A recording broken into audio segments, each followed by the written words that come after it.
Hello everyone, আমার নতুন একটা রেসিপিতে তোমাদের অনেক অনেক স্বাগত। আজকে দেখো এই সবজিটা নিয়েছি। এই সবজিটা অনেকেই একদম পছন্দ করে না, কিন্তু কিভাবে খাবো বুঝতেও পারে না। তার জন্য আমি নিয়ে চলে এসেছি কাঁকরোলের ভর্তা। তো কাঁকরোলের ভর্তাটা বানানোর জন্য আমি কাঁকরোলগুলোকে স্লাইস করে কেটে নিয়েছি, নিয়ে এগুলোকে আমি নুন হলুদ মাখিয়ে নিয়েছি।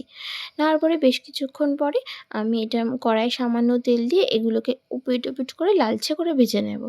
নেওয়ার পরে আমি এটাকে মিক্সির জারের মধ্যে নিয়ে নেবো একটু ঠান্ডা হয়ে গেলে।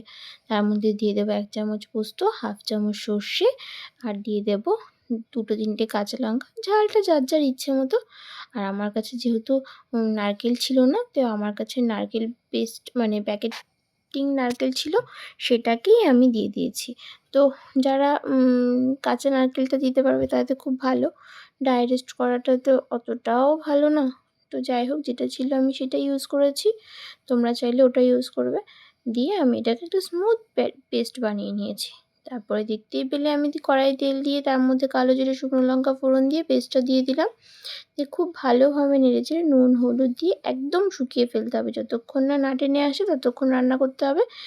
একদম টেনে গেলে তার মধ্যে দিয়ে দিতে হবে চিনি।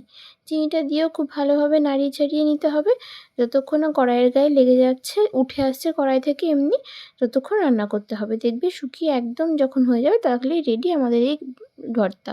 যদি তোমাদের ভালো লাগে প্লিজ জানিও।